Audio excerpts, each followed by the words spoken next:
It has been, like, you guys don't see you don't see the back office stuff, right? No one does.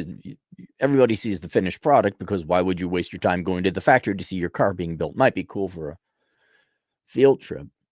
But for the past month now, maybe not month, maybe 2 weeks, I have been regularly on the chat line with Microsoft trying to get my asshole consulting email up. And it's not back up yet. We don't know. After what was probably cumulatively 4 hours on chat, 3 different request tickets. Somebody at Microsoft finally diagnosed it right, I think. They said, "No, it's it's the domain hoster that has access to this." That's where you got to go. We can't find an account. You have an account, but it's not the account that authenticator is saying it is, which is an app. Get to that later. But 4 hours for Microsoft to say, for one person, thank you, Abdul. Oh, yeah, you got to go to your host. They're the ones that are in control. Oh.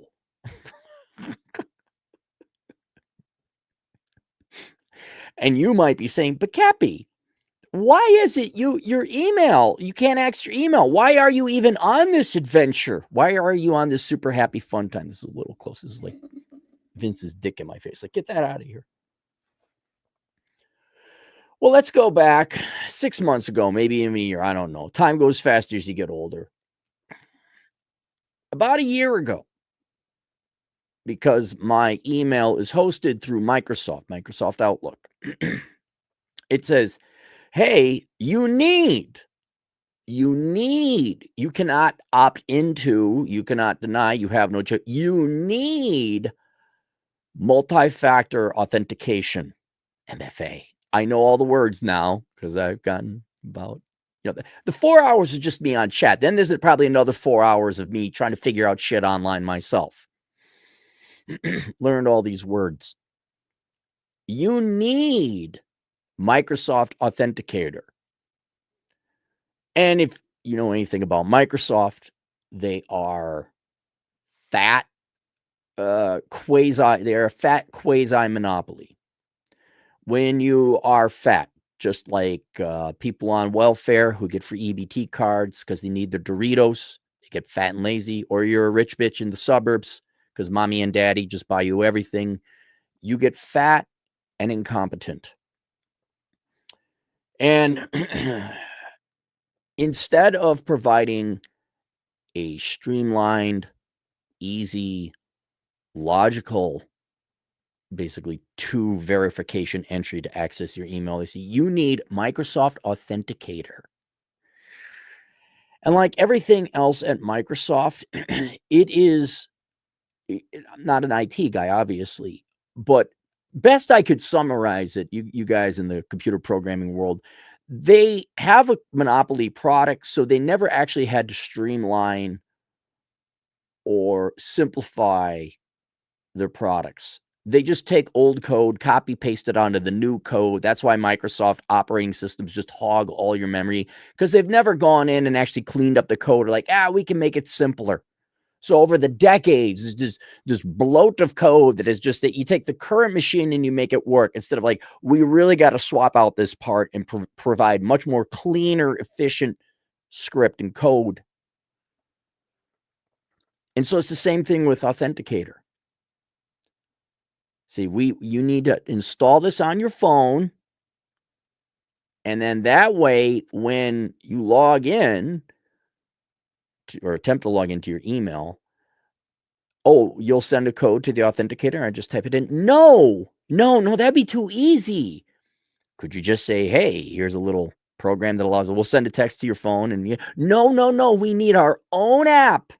Becky at Microsoft needs her own app. So when you log in on the computer, let's say, to your email, it'll give you a code, 2 numbers. Then what should happen is your app to say, hey, someone's trying to log in. It pops up. Now, you just don't enter the 2 numbers. Oh, no, my good sir. No. You have to enter a code to get into Microsoft Applicator app to then it opens up the window for you to put in the 2 numbers. And then Microsoft grants you permission to access your own fucking email. So it was an inconvenience, right?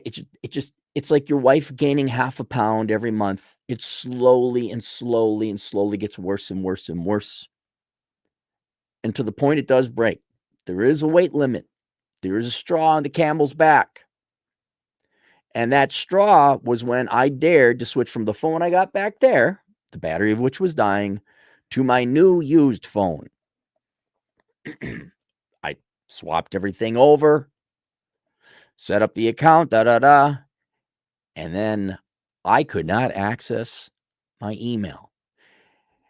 Now, what ends up happening is I'm just giving you so you understand the back office bullshit. And by the way, all of this, it goes without saying, you are trying to log in and do username passwords, but then they want to send you an authentication. Sometimes it doesn't work. And then you're trying to click here and it's not logical. And you got to navigate. The user interface is absolute shit. There's pop-ups, right? There's all these mosquito bites along the way. Imagine having a nagging woman nag you this entire process, but you don't have to because every possible website and login and account you go into at Microsoft is a fucking labyrinth maze with constant annoyance. Like you have to log in. I'm already logged. Dude, there was one time I had to log in 4 separate times, even though I was logged into my Microsoft 4 times.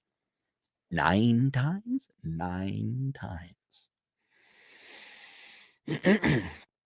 So what ends up happening, if this happens to you, you lost a token. That's what it is. Well, your old phone, you lost your token. Oh, my token. Oh, that's good. I'm glad you're releasing, because everybody has the IT background and computer science background to know what a token is, right? Let's release this product. Let's give kids whiskey, guns, and cars. Let's give women voting rights. I'm kidding. Just kidding. But it was funny. I know women don't have a sense of humor, but it was funny. So what ends up happening is you get this maddening loop. It says, here's your authentication code. It doesn't come up on the app. And then there's an option, use other forms of authentication. So, okay, I'll click on that. You know what both lead to? Microsoft sending an authenticating code to the Authenticator app, which is not working in the first place. Well, you can't access Microsoft Authenticator? Okay, we'll try another route. Here's your code to access Microsoft Authenticator that'll pop up on Authenticator. Because fuck you, Microsoft. Fuck you. And they released this horseshit, broken, over-engineered piece of shit app. Like, it mandated it. Now, turns out it doesn't have to be. It's not mandated. They just said it was. And so I'm trying to figure this out, right? I'm wasting 8 hours cumulatively of my time trying to figure this shit out. Microsoft, like, this is a common problem, and they couldn't diagnose it. And then Abdul, thank you again, Abdul. Oh, yeah, you got to contact your host. Oh, thank you. So I went on to the host, talked to the customer service, like, okay, here's how you do it. It brought me through it. And then she tries to upsell me on all my fucking products. Oh, I noticed, sir, you don't have. I'm like, what does this have to do with anything? I'm like, oh my God, you've been trained. It wasn't her fault. It's the NBA Corporal Dickless fault. Like, there is no consideration for your customer that they have lives. It really, I think Home Math explained it perfectly, where he talked about solipsism. And I think corporations, Microsoft or Web, it doesn't matter, insurance companies, you really don't think humans are other human beings. like a solipsistic individual, you think they're just resources and NPCs to serve you, which is the point that Home Math made. He drew a younger woman who, and young people will think, well, everything revolves around me, especially babies and children, because you don't have agency, you can't go out there and make your own money. But then this continues on into adulthood, where all you do is you see other people. Why aren't they serving me? I called it the video game syndrome, where you think you're the only player and everything else is an NPC, including humans in the real world. He says it's not until people realize that you have to deliver, you recognize that as another human being with sentient thought, finite life, preferences, emotions and feelings, sentience and consciousness, and they have a life to get onto. And when you realize that's everybody's another human being, and you have to motivate them properly, you have to consider what they want in order to succeed in this world and to form relationships and move on. Corporations aren't there. They call it human resources. You are a resource. You're not a human being. You're not sentient. You are human number 1283757, or your social security number, truthfully. And they really have no consideration of common sense, like, hey, this guy can't access his email. That's pretty fucking important, right? To run business nowadays. It's been down for 3 weeks. You've been emailing me, not using the contact form, or I changed the website to default to my Yahoo. If you've been just sending, like you type in, I got Cappy's email, autofills. Yeah, I didn't get it. Not for the past 3 weeks. Guess what is piled up when I get access to my email account later on? Every step of the way to solve a problem that should have never happened in the first place. It takes me away from getting my work done. It prevents us from living our lives. And that's just the start. So I default, go to the website. I reprogram the contact page, say, email me here, which is Yahoo Mail. Now, some of you don't know this. Almost at the exact same time, Microsoft decided to stick the authenticator dildo in my ass. Yahoo, for whatever reason, I don't know. It's owned by a private equity group. Microsoft, you want a case of enshittification. There you go. In the 90s, it was great. It was just email. It worked. But this latest round came out maybe a month ago or so. I don't know. The worst thing, and there's many things they did wrong. The worst thing is there's all and primary. You're like, what? You see, in our day, we just had the inbox. It was the inbox. But no, some fuckwit at Yahoo said, you know what I want to do? Fuck the people. Fuck the millions of users that use Yahoo Mail. Fuck them. I want to flex my computer science degree to get the girls with the boobies, or impress my boss, or some fucking thing that did not consider the people, did not consider anyone that was tied to this thing, and say, we're going to improve it, and you never improve it. Just like computer screens on cars, you did not improve it. And so when you log in now, whether it's your phone or on a computer to Yahoo Mail, it defaults to primary inbox, your primary emails, which I presume has AI or something that says, well, these are the common emails you can't. So we're just going to curate your primary list. I didn't even notice this was going to primary. I'm thinking like, well, I usually get a request or two here. What's going on? I didn't realize it, especially because then I had to have Microsoft email me codes. Oh, they love codes. We know you've logged in 3 times already, but we need a 4th one. We're going to send a code to your email because we can't send it to Authenticator. I said, where's the code? And then I looked. All wasn't checked. I click on all. There's all the emails I was missing. Why? Why am I dealing with this? Email is very important. I know Yahoo's a shit email. I got it. But why? Why are you doing this? It doesn't make any sense. And then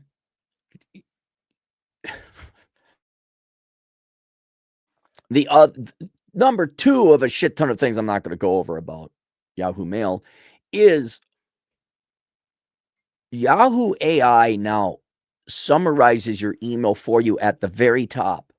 I swear to God, and this is why I'm citing more. I totally understand Luigi. I totally understand Luigi. You corporations are living in a completely different world where you're the only ones who exist, and you do not consider at all your customer base or your users. And all of a sudden, you decide that what is going to be displayed in the preview is an AI summary of the email. And everyone's eyes naturally go to, oh, what's this? And it looks like almost like someone sent the actual email itself, right? You can't distinguish from the email down below in that thing. You're like, well, what are they trying to? Well, this is very bullet pointy. No, it's just AI. Listen to this. Listen to this. Some needle dick fence fucker over at Yahoo says, I want to have an AI summary of everyone's email when it comes into their inbox. And it's just grain of sand after grain of sand after grain of sand into the engine, and it inevitably slows it down. And I have other shit to do, right?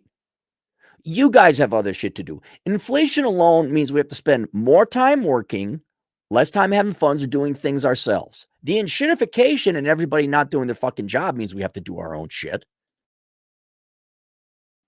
And there's less and less free time at the end of our day to get our shit done. And these little fucking needle dicks shoved into us all the time. Revs it up, revs it up, revs it up. I understand, Luigi. I totally understand it. I get it. Do you want to know whoever invented Microsoft Authenticator, whoever came up with that idea, right? And so there's probably the MBA bro who came up with it. And then there's the assholes who decide to make it an unusable piece of shit. Do you know what I want to do to you? Right? I'm normally against. I wish to commit violence against you. If I saw you, literally, listen to me, the only thing preventing me from beating the ever-living hell out of you, beating my 8 hours of life I want back, and to teach you a lesson about stupidity, the only thing preventing it is that it's illegal. That's it. I have no moral qualms hunting. Well, I'm not going to waste my time hunting down the person. I wish to commit violence against you. I wish to cause you physical pain so that maybe you learn. Apparently, there's not enough. This is normally dad should spank you in the ass when you're a child. If that doesn't happen, you need fists in the gut. Fists, head or gut, Mike. Head or gut. Gut. No one's going to know what that one is. Oh, the only reason is it's illegal. You are assholes. You are fuckwits. You are despicable fucking low IQ human beings. You are unaware. And you're causing society harm, and you're slowing the fucking economy down, and you're making us all poorer. But you don't know, and you don't care, because you're so fucking blinded by, gotta make quarterly sales figures go, bro. Gotta impress, gotta have new product. New product. Progress at every cost, bro. Same for you, guys, assholes over at Yahoo Email. I want to find you. I want to find you. If there was no law, we'd have a nice little chat in a back alley. That's it. That's not it. Let me go. I wrote it down. That's just email. That's just email. This list I came up with, this doesn't even factor in all the other shit. This is just off the top of what I've had to deal with in the past month. There's my Capital One business card. Let's explain this now. Okay, let me explain to you where my time goes. If you get this book, Zero World Problems, I talk about making your life a lot easier and tightening up your credit so you don't have to worry about it. So I have all 3 credit bureaus. I have a credit lock on all 3 credit bureaus, and I have a credit alert they have to renew every year so that no one can open. Why? Because there's thieves. Because why? Banks are fuckwits. Merchants are fuckwits. You guys will just, oh, you're Aaron Cleary? Sure, okay. We'll open up a $10,000 account in your name. Why are you emailing us from Bangladesh? Right? That doesn't happen to me. I have everything locked down. So, because and you always have crime, I get that. So that's time wasted. We all have to deal with crime. I get it. But I'm pointing out I have to take time out of my life to go and put credit locks on my credit bureaus, right? Which username and password? That's not we need 12 characters. Would you like multi-factor authentication? Use the Microsoft Authenticator app. So Capital One Business, never get a Capital One business card. They don't work places. I did a video on this. When I try to go get simple things like gas or Office Depot on my business card, it doesn't work. Doesn't work. So not only did I waste my time applying for a business card, I have to cancel this business card and get a new one. You know what that means? Now I got to go and unlock the credit bureaus, and I have to turn off the credit alert so that I could go and apply. People tell me American Express. Honest to God, people tell me in the comment. I'm not looking for comments or engagement. I want to know what business credit card I should get. My buddy says Amex. He says, I think you got to pay $600 a year to have it. I'll pay it. Here's your $600. Does it work? Does it work in the Philippines? Capital One. When I call customer service, do I talk to Steve in Tallahassee, Florida? So now I'm obligated to go and get another business card. The premise, I've talked about this before. Job titles, not job descriptions, job titles. If the job title does not match what you do in your actual job, that's fraud, right? And the reason why there's like this, an unspoken initial contract. I sell oranges, right? You know what? I better sell you oranges. You know what also better be implied in selling you oranges? That they're good oranges and they don't make you sick, right? They're not bad. They're not spoiled oranges. There's this basic implied that I'm going to give you money. Like if you're offering oranges, well, then those oranges should be good. Same thing with lawyers. Lawyers, you should say, no, you only get paid if you win. And now a lot of lawyers will say, oh, well, that's not how it works. No. If you are offering me your services, you say, I'm going to take this case. That means you think we can win. So that's part of your fucking job and profession. Otherwise, you say, I don't think you got a shot, man. Or I say, it's risky. I don't know. But they don't. Like, I got to pay me up front. No, I pay you to win. I don't pay you to take my money. Like, well, that's what happened. Part of your job is to assess whether or not it's going to be feasible. And so when you had a job, like, for example, I had a job out of college. I was an analyst. Didn't do jack fuck all shit in terms of analytical work. It was fucking secretarial. It was clerical work. Speaking of people, the only thing preventing me is the law. Remember, you people. Wait, it's a lie. It's a lie. And it's the same thing here. We're offering you a business credit card. Okay, I should be able to make some purchases with my business credit card.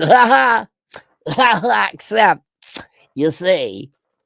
And there's two theories as to why Capital One's business cards don't work. One, you get the business card because you get business points, right? Buying business-related things. I don't know, flights, hotels, gas. But they don't want to give you the points, so they make sure that it doesn't work at different merchants. Another guy was like, I bet you didn't set up the app. Fuck you, there it is again. The app. Well, you didn't have your app set. Fuck the app. Fuck you people. Why are you...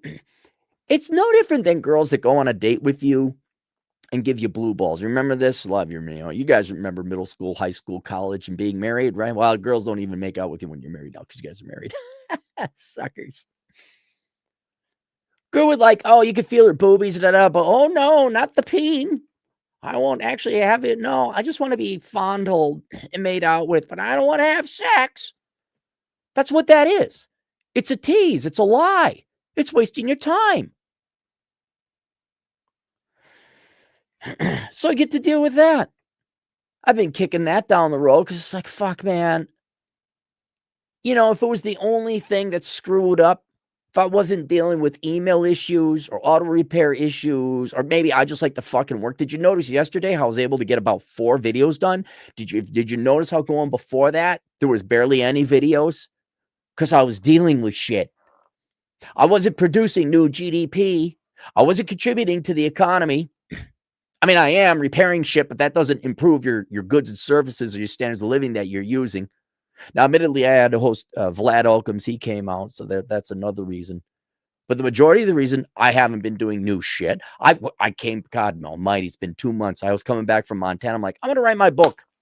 Time to crack in on the book. And all this fucking horseshit popped up. Corporations lying. Corporations giving you blue balls. Corporations corporations trying to improve things. Continual improvement. I'm going to follow you into a dark alley, man. Don't know where it is in Seattle you guys are. Don't know where it is. I will follow you into a dark alley. Right? And I'm not for Luigi murdering someone. God damn, man. You start to... everyone understood, right? Not everyone approved, but everyone understood. But, man, it's like, is that the only thing that's going to get through your fucking thick skulls? Is that the only thing? Is violence is committed against you? We start releasing bad products, not even products, fake job postings. You know, like maybe we should name the HR Karen or the dude bro, or whoever it was that decided, you know what, let's do fake job post. Let's name them. Here's where they live. Would that make you straighten up and fly right? Right? Think about that. And it really, it is. I got to wonder, like, is this the only thing? Because profit is not you guys are so blinded as to what actually drives profit. And you're not motivated by long-term profit, good quality at a fair price, or I don't know, your fucking product does what it says. Bosch, perfect example. They created this dishwasher, or maybe it was a clothes washer, some kind of appliance. And it has standard settings you can use, like cold and medium. But if you want like hot or to change the time, you got to download the app. Who is that? Who is that person that came up with that? There's a person, you know, it's from Payback with Mel Gibson. No, there's one man. Well, we'll go to a committee. No, there's always one man. Who is it? You're right. There is one man. There's one person at Bosch that came up with it. Who's the fuckwit that did that? Who? The person at Hewlett-Packard says, we're going to charge a subscription service for ink. Who is it? And maybe that's what we got to do. We just got to name them and highlight them. Like the enshittification squad or the enshittification list. And we just name the people. We get their pictures. Do we have to start saying, hey, this is where the person lives? Do we have to go get detectives to do that? I think maybe that's what we got to do. But then again, is that illegal? I don't know if that's legal or not. Maybe in some countries it is, stated it is, other places is it, I don't know. If I get to do that, you guys, same time dealing with internet, right? Do you remember the trials and tribulations I had with internet? 8 fucking routers because the low IQ fuck who ran the shop before didn't really understand IT, would just take people's used routers and swap them around. New company takes over. See, once I got land internet, I got rid of the dish. That got hit by lightning. Oh, which, by the way, there's another one. Spending a month of labor, 2 weeks full-time labor, dealing with an American Family Insurance payout and claim they weren't going to pay out. Had to deal with that. I finally get the landline internet in, right? It is more reliable, but they had to bury the line. And they said, we outsource the burying of the line. We'll install the line, but the burying of the line, that's outsourced to another company. Okay, that company will call you and contact you when they're going to come out. I'm like, good, because I want to show them where to put it. Here's the utilities were marked. Nope, they just did it. And then the guy left. They didn't contact me, which then triggered, right? It was about 2 days of work. Not to mention they had to come out, I think 3 or 4 times. And then when they showed up and like the guy says, well, there's no conduit. I'm like, the conduit was in the garage. If you didn't just show the fuck up and start doing your job and waited for me and let me know you were there, I could have said, here's the conduit. Let's assemble it now. I would have helped you. Nope. So now we got to take on the thing, put on, here's where you go. Come out again. Right? All of this I could have been doing. I could have been either working or having fun. One of the two. It gets so bad. You're like, I don't think they got conduit. I don't think they do. I'll install my own conduit just to have this fucking nightmare go away. By the way, your super chats went to buy conduit about a week and a half ago. I had to do landscaping to bury the conduit. I had to do landscaping to make it, okay, that's where the rocks are, all right? All because you guys keep fucking up. We will install internet. Okay, I guess that means you're going to run it all the way from the road down my driveway and hook it up to the house. Oh, no.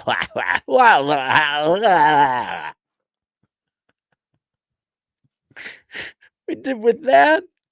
Linux. We got Linux, right? We all know this one. Everyone faced this choice, right? Microsoft, because you're a monopoly, because you're unethical, lying fucking scum, incompetent fucking scum. You just wanted more money. And I was watching some videos, different Linux videos, and they were talking about how, I guess Microsoft said Windows 10 was going to be the last operating system. Like, admitting that we don't need to update these operating systems all that much. Like, you just need an operating system, security patch it, whatever. Oh no, we want more money. Windows 11, everybody. And it's going to be such bloatware because we're never going to clean up our code. It's going to be such overcomplicated shit bloatware. Average computers won't run it. You need to go get yourself a new computer. Fuck you.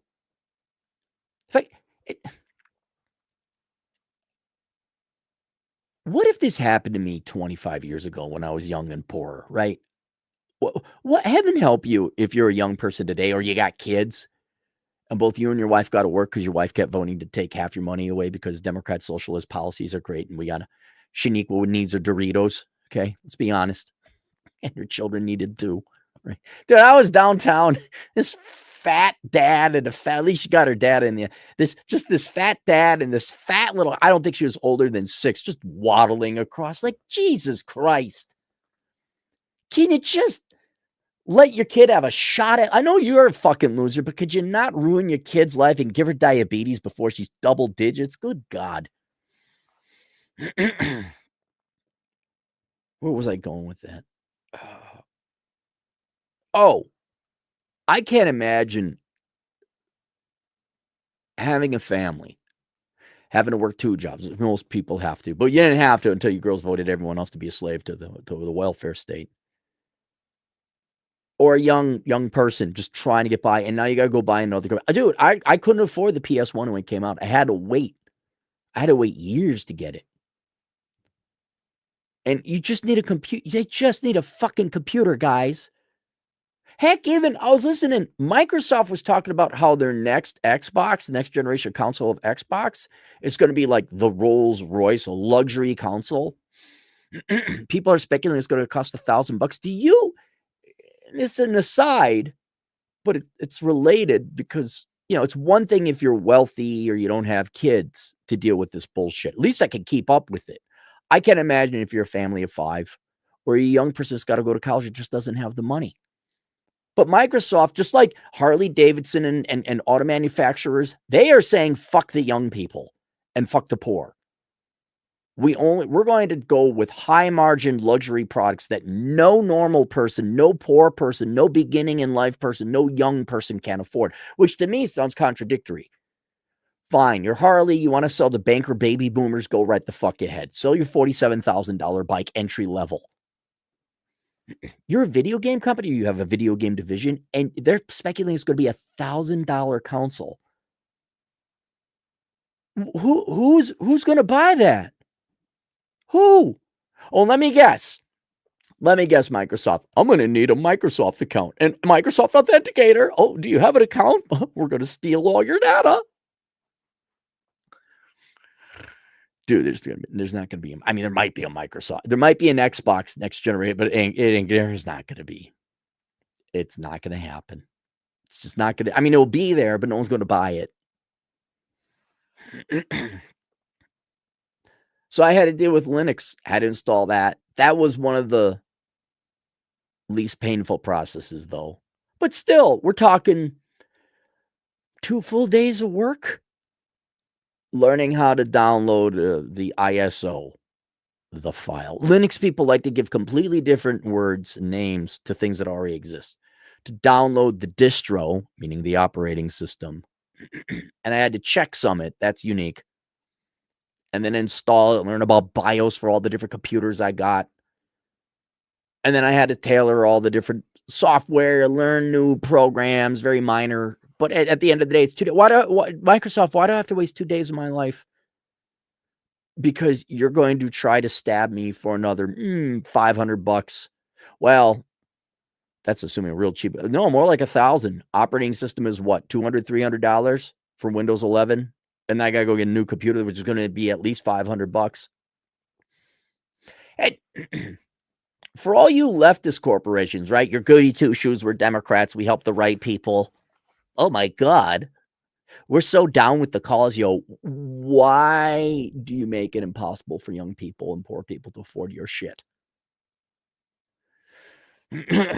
Right, especially you auto. I know why you auto manufacturers don't make affordable entry-level cars anymore, because fuck poor people and fuck young people. Am I right?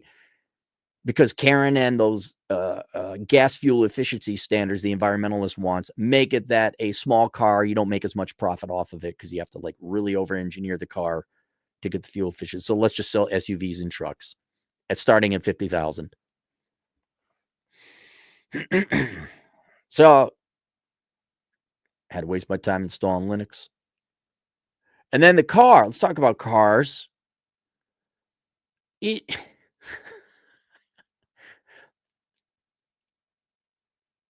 I had a car that's old and needed the seals redone. I went to 3 different mechanics because one mechanic, well, I can do this, but I can't do that. Go talk to this guy. Mark's Auto in Rapid City. Fuck those guys. You got to go to Mark's. I say, okay, I go to Mark. Mark, they said that you guys can do this. I don't know if I was talking to Mark himself or not. Oh, yeah, we can do it. I get my car back. I'm driving around. Starts to smell like cedar, like a campfire. I'm like, oh, somebody, you're in South Dakota. People have campfires. Oh, people must be having a campfire. Smelling. I'm like, a lot of people must be having campfires. Matter of fact, there must be a campfire in my engine bay because smoke is coming out of it. Pop the hood. They left a chunk of cedar when they lifted the engine or whatever to rest it, but they never took it out. Mark's Auto, Rapid City, everybody. Take it to this guy. He does transmission work. He'll put a seal on it. Nope, it's leaking. What I do, I got to go to, like, now I'm on the 4th mechanic that in theory can do this. And this one I talked about before. Yeah, drop it off. We'll diagnose it. They diagnose it. And they're good. These mechanics, yeah, it's good. This is that and that. Yeah, it's a rear main seal. Oh, so the other guy didn't fix it. Well, we'll order the parts. We'll have it done. Week goes by. Hey, what's going on? Oh, we're still waiting on the parts. 2 weeks go by.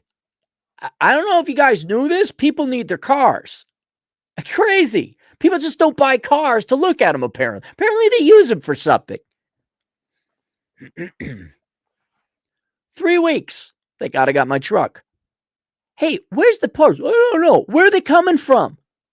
Napa? I go to Napa. Like, I drive to the Napa. You got this part? Well, yeah, it's right here. Why the fuck is it over at the mechanics? I don't know. I was too busy fucking my daughter. I'm an Apple Auto Parts guy. Oh, it's Tuesday. That's daughter fucking day, I guess, right? Wednesday it's brother fucking, and then Friday it's your mother fucking, right? An Apple Auto. Can I buy that part right there? Yeah. Cool. You got that other part for the other leak that the previous 3 mechanics didn't fucking fix? Oh, yeah. Okay, thanks, buddy. Drive back. Here, are these the parts you need? Yeah. Oh, dang dinkly dangly. We're Wyoming folk now. Why am I driving parts? Why am I the delivery boy for auto parts?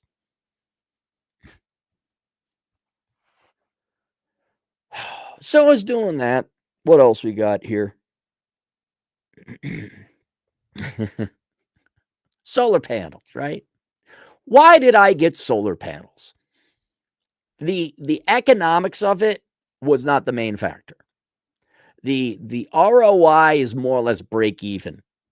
And that's with the subsidy that all you taxpayers paid for. Thank you very much.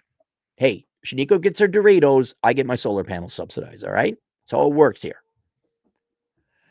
So my main reason, so it breaks out even, right? I have an electric water heater. By the way, if you're interested in solar, I think it actually is kind of a pretty good deal if you do it right.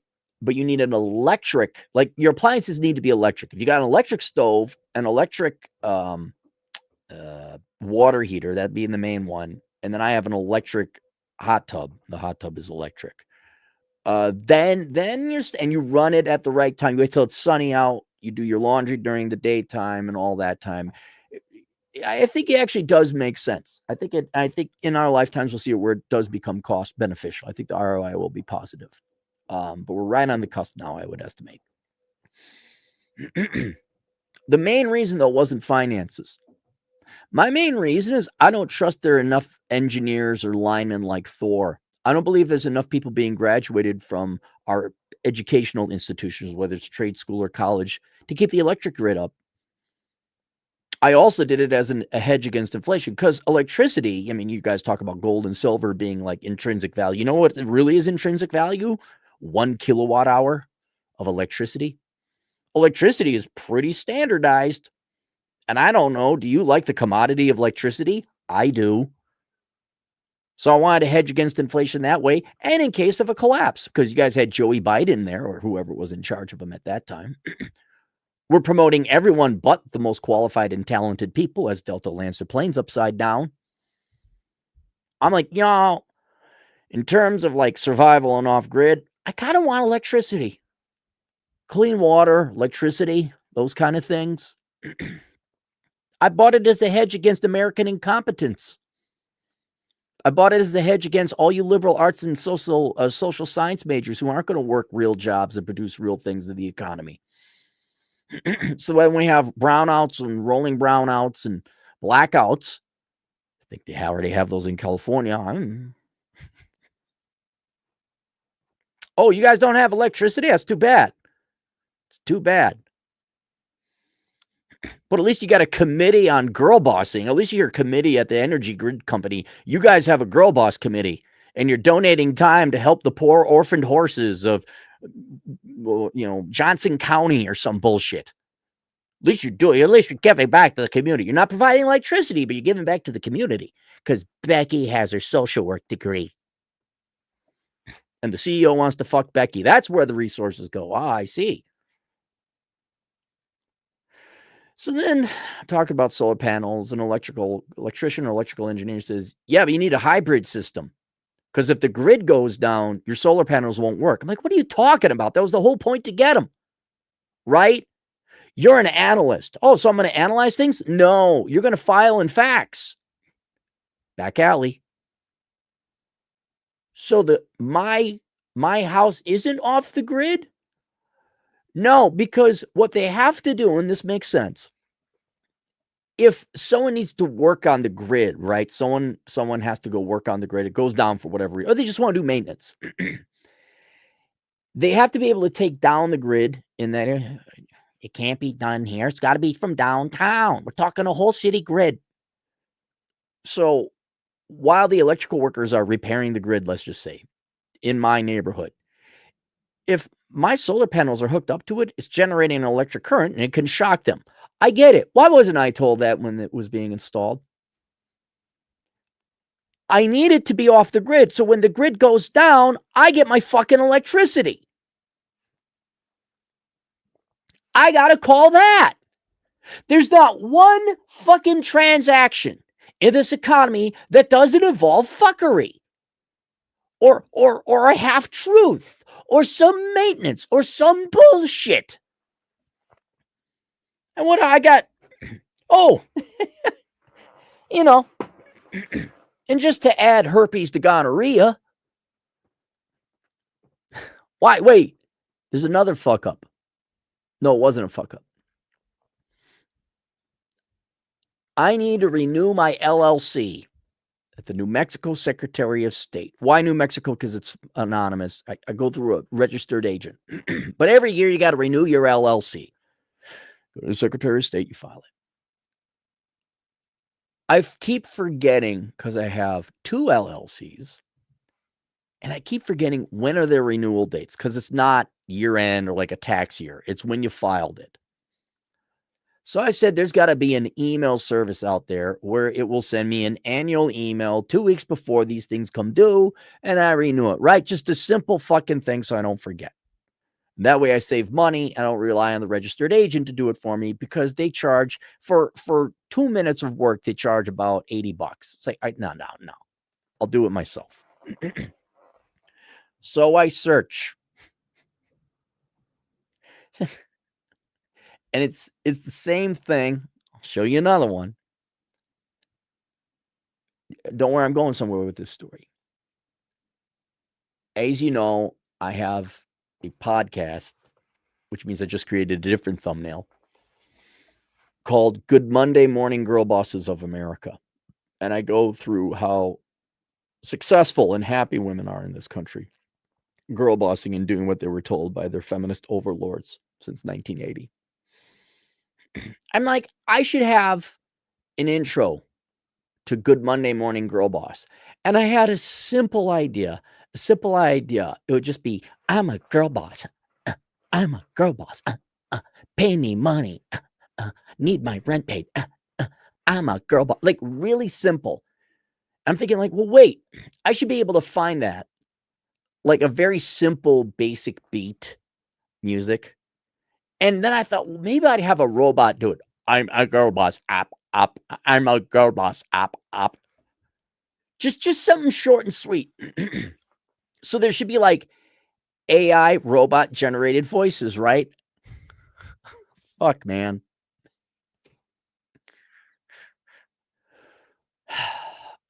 There was a time on the internet, you searched it, you got it. It was right there. First, no. You need to pay for this service.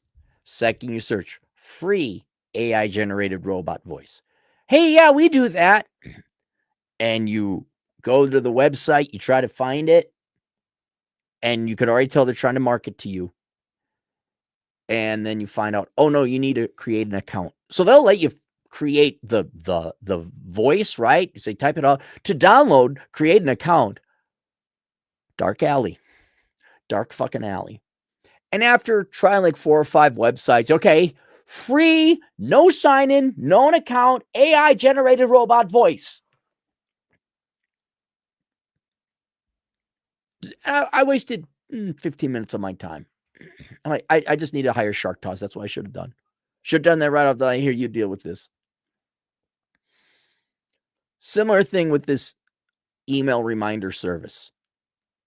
It's not that hard. This would have been a free service. You know, that's why Napster worked. So it was, not only was it free, but it just worked. Subscribe, download our app. What's your username? What's your password? No, you don't even, there it is. There it is. It's right there. So I looked up email notification services. It's the same fucking thing. I'm going through 6 different accounts. They want to, dude, this is not high level engineering. No, I'm not paying for your fucking service. Yes, I know there are now things on Google or Outlook, they will send you a notification. That's probably what I'm going to go with. But I found one. Pretty simple. Enter the email you want it sent to. Daily, weekly, annually, on this date, at this time. Aaron, I kind of cursed him. Aaron, you dumb shit. Remember to renew your LLCs. Said at this date, annual, boom, I'm set, right? But then I was smart. I said, wait a minute. Are we dealing with Americans? People are obsessed about the pronouns, and guys who wear diapers and can get pregnant and shit their pants and go on a Calvin Klein advertisement. Are we dealing with Karens and HR and finance dude bros and cousin fuckers of Wyoming? Are we dealing with that? Maybe I should schedule an email to be sent to my email in an hour, and we'll see if it goes through. Guess what? Didn't go through. It doesn't work. So there I would, right? We always got to double check. You really are dealing with 13-year-olds. Oh, shit. And that's been my entire experience with the house, right? How long is this house? I've been a slave to this house. Now, a lot of it had work to be done anyway, but there was other shit that I had to do. Why? Because most contractors in America are 13-year-old potheads and alcoholics. You're not reliable. You don't do your job right. My favorite is, you'd like to see you do it. I do it. I do it better than you. Might take me longer, but at least it gets done right. I was right. I bet you a 13-year-old full-grown adult is in charge of this email service. Let me see if it even fucking works. And it doesn't.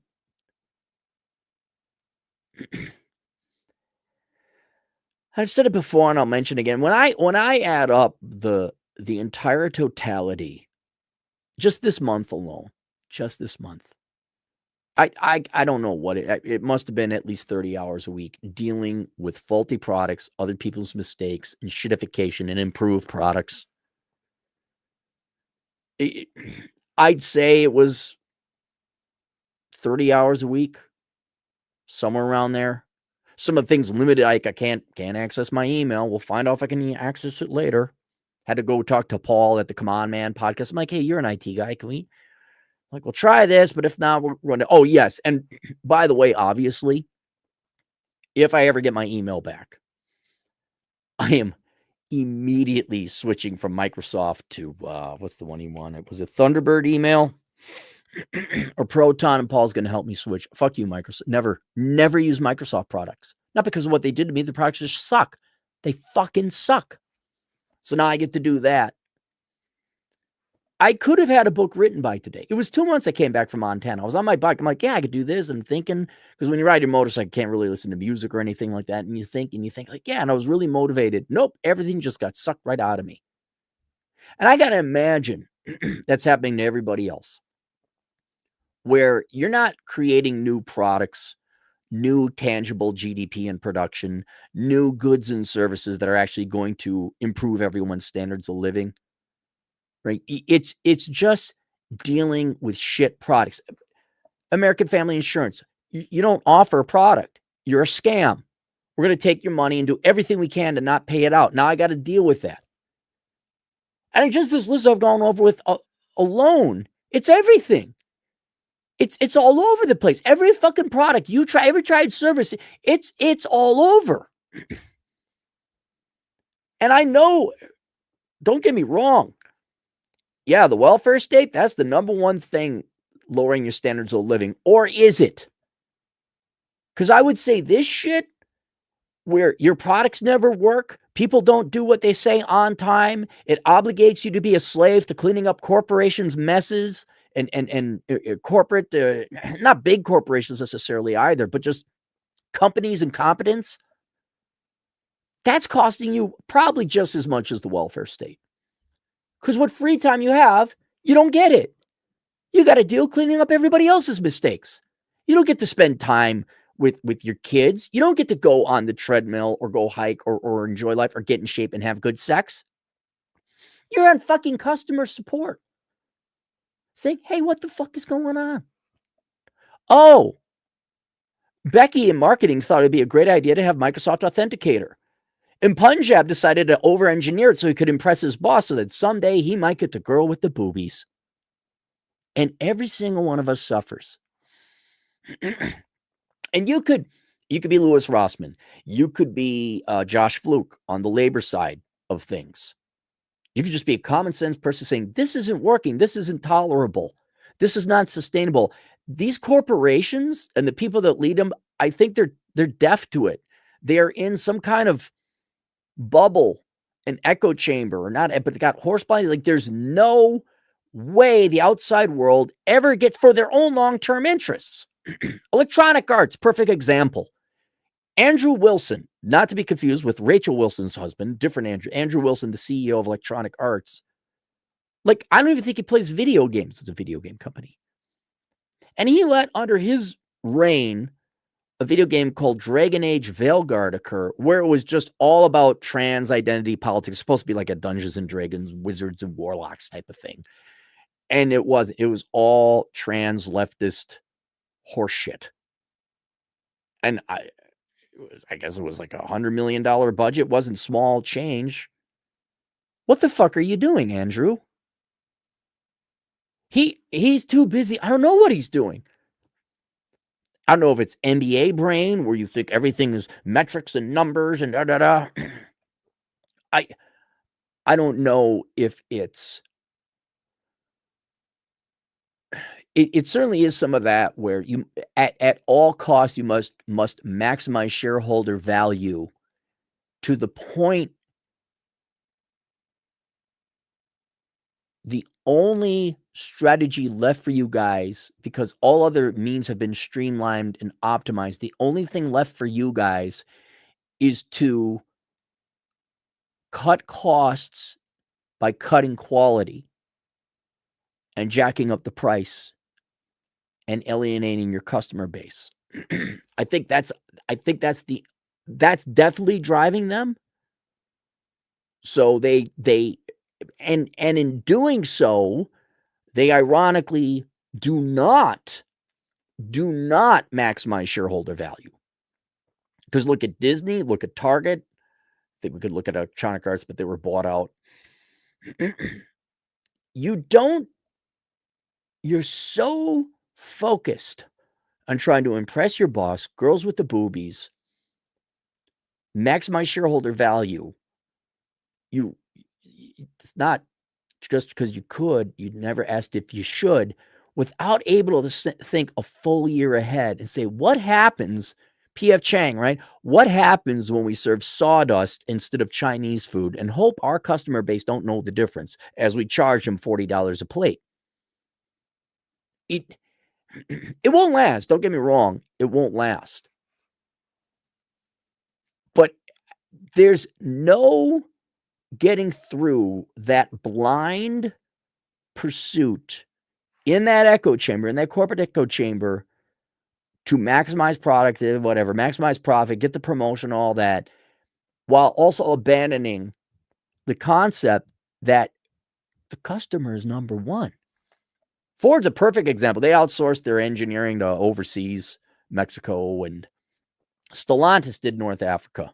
You got rid of your Western engineers because they're too expensive. Now your car's absolute shit. And Ford has a bunch of factory recalls. There's another example.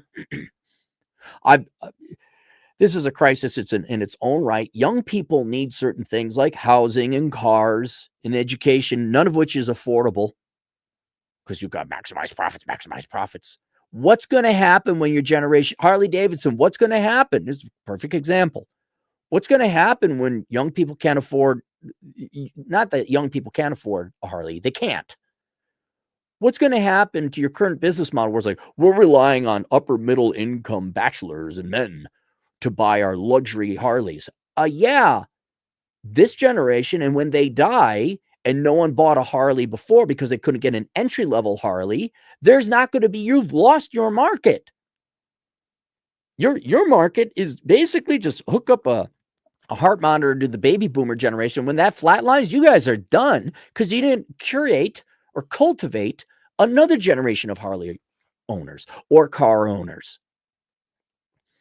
And that they can't figure that out.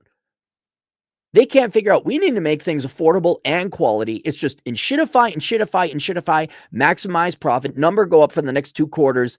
And then what happens 2 years later? Well, then you get Target, then you get Disney. And then they just stand there with dopey looks on their faces. Like, I'm like, Kathleen Kennedy, what's your face look like when the numbers come in that your latest girl boss horseshit Star Wars crap didn't make the budget pack? Do you just stand there like, oh, well? Or are you smart enough that you're like, yeah, well, that was my intention. I wanted to destroy Star Wars. I hate men. I hate America. I hate nerds. I hate science fiction. Which one is? I mean, I have respect for you because that was a very clever way to destroy one of America's greatest franchises. But if you actually thought you were going to make money, what was it? Just, oh, well, and you move on? And since they're so to the level that nearly every corporate product, every corporate service, what a product and a service is, getting back to the job title thing, it is a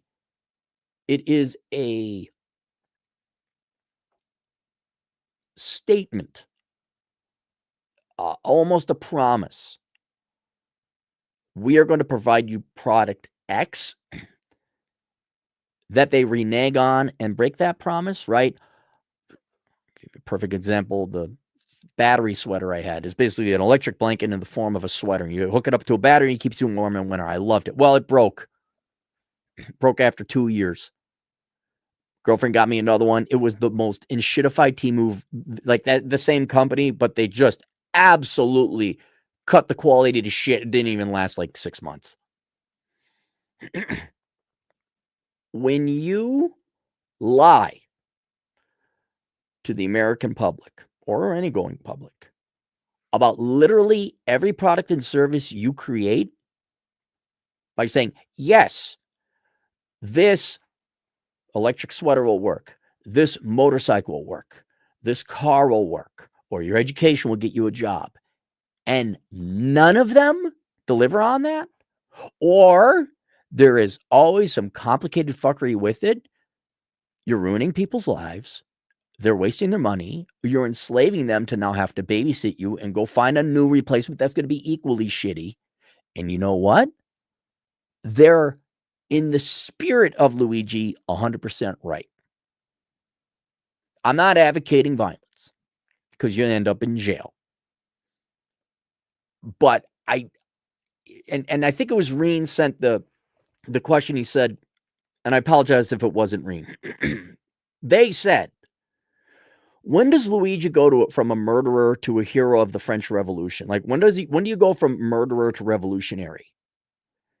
And that's a good question, right? Because he is a murderer. No, you shouldn't have killed him. And there is, you kind of got to let the free market work. For example, let's say you really want to hurt Disney. Well, good luck hurting it more than Bob Iger and Kathleen Kennedy have done. You really want to hurt Target. I don't know how much more you could hurt Target than all their woke activist workers and executives did. Right? So people not giving you their money, people switching to Linux. So the free market will work in that way. We're like, yeah, I'm not buying a Ford. People aren't going to college. They're going to college online. Who the fuck goes to Harvard now? People aren't showing up and being corporate slaves anymore. They're not going to do that shit. But when it's everything, every fucking transaction, even if it's a minor thing, right? I can't use my credit card at the gas pump, so I switched to my personal card. Okay, now I need a receipt because it is going to be recorded on my... Well, guess what? The receipt, pilot gas stations, go fuck yourselves. Like, go inside to get the receipt. Why? Because you're too lazy to fucking replace the spool of receipt paper and the thing? Yeah. If every possible interaction, product you sell and service you sell involves a faulty product and maintenance and babysitting and 8 mosquito bites along the way, do not be surprised if there are more Luigis. And maybe that's the only way to snap you motherfuckers out of your little echo chamber where stock options, bro, gotta make the number go up. And what infuriates me as, I guess, an ethical libertarian Republican type, profit maximization does mean providing good service at a good price. There's a long-term aspect to this. You want to maximize your you don't want to maximize your profits for 6 months. You maximize it over the long term, which means you got to look at clients as you want to form a relationship. I don't see where this is so hard. It's also the thing with wages. Democrats typically want higher wages because reasons. And I'm like, you ought to pay higher wages because you have lower employee turnover. And an aside, I can't wait for you corporations to outsource everything to AI and look at just what a clusterfuck that will be. I can't wait till you outsource literally everything, either to the third world or to AI, and it just turns out to be absolute schlock. But there's waiting around for the free market to sting enough in their stock price and their layoffs and all that. I don't know if that's enough. I don't think that shocks these leaders, the current business managerial class, out of their echo chamber. I think you're damn right. Healthcare executives noticed when whatever his name got bumped off by Luigi. You're damn right they noticed. What if, I'm not saying commit violence, but if it's legal, can't we name names? Who created Microsoft Authenticator? Who was it? Who came up with the idea? I mean, at the end of the day, it's the CEO, but they get complaints and all that all the time. But who was it that decided to have the gender bender swimming wear at Target? I think it was for the kids. Don't want to misquote what happened. Who is the well, there's so many colleges and universities that screw the kids over. In other words, merely not buying the product. I mean, that'll sting. Was it Calvin Klein? Were you the ones that did the Good Jeans advertisement with Sydney Sweeney? Was that Calvin Klein? Or no, that was American. Calvin Klein's still doing fat guys posing as women in diapers. They're still doing that. Yeah, I think it was American Eagle. There you go. Reward that. Maybe it's going to be a really slow turnaround until we get to common sense 1980s, 1990s type of customer service and business management strategy. But I don't know, man. If you can hit, here's where there might be an argument that Luigi is a revolutionary and not a murderer. In corporations literally lying about that initial contract, I'm going to offer you this rutabaga, but at the end of the day, all the rutabaga are poisoned or rotten. And all of you consciously, basically committing fraud, lying about the product, not doing your job, stealing. And the consequence of that is not only us paying and not getting anything in return, but now we have to obligate more of our time. Corporations are literally enslaving you to babysit their enshittified products, to constantly fix and deal with your enshittified products. And there is a moral argument that because, it doesn't matter if it was a communist-owned company and they own the means of productions, or a capitalist free market-owned company that owns the means of productions. Doesn't matter which factory it came out of. If it don't work, it don't work. That's fraudulent. That's a lie. You're stealing people's money. You're stealing their lives. That's enslaving. That's a reason to go to war. That absolutely is a reason to call for violence. Now, this is where ideally Republicans and Democrats could come together, and this is common ground y'all could get together on. I suggest you start with making cars affordable again and stop worrying about what liberal white Karens of the suburbs think about environmentalism and global warming. I would also start looking at housing, saying we need to start encouraging men and women to go into carpentry and knock it off with this college shit. I think, and Biden was who was in charge? Okay, Biden's handler said, I think there was fair pricing or accurate pricing. I think it was the airlines or the hotels where they passed laws. Says, no, no, no. You can't quote this and then say, oh, we tacked on resort fees and all this other bullshit. No, you must show the entire price. Some consumer advocate rights thing. Put Louis Rossman in charge. He'd be a great over at the Department of Commerce. I don't know why they didn't go pluck him out and say, hey, we need to get consumer rights protections here. That's where the government could come in. And I like my idea. See, I don't believe in talking.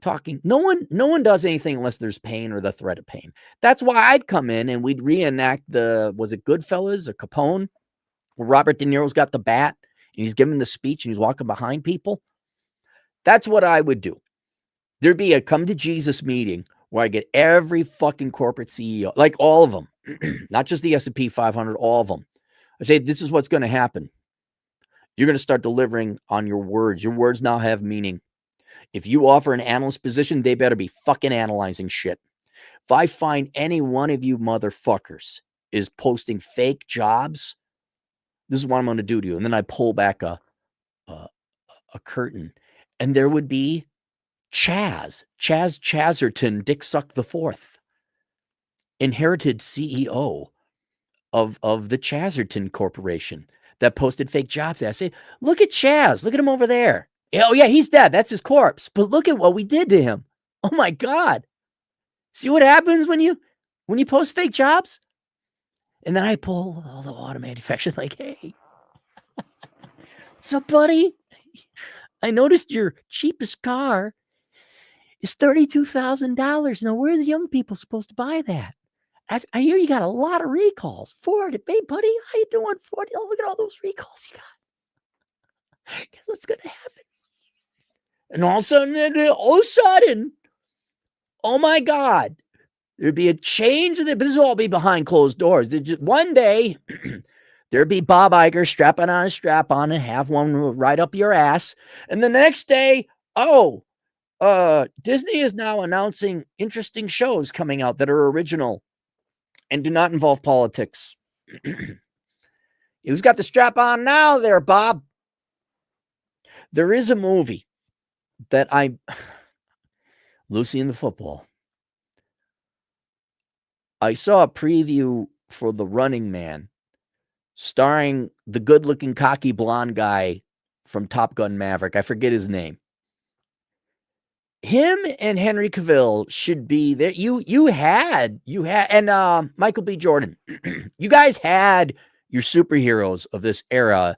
You just don't promote them and put them in. Okay, now there was the Apollo movies or Creed movies, but The Running Man, which of course is a remake, which we can't do, but it looked, just a straight up guy flick with violence.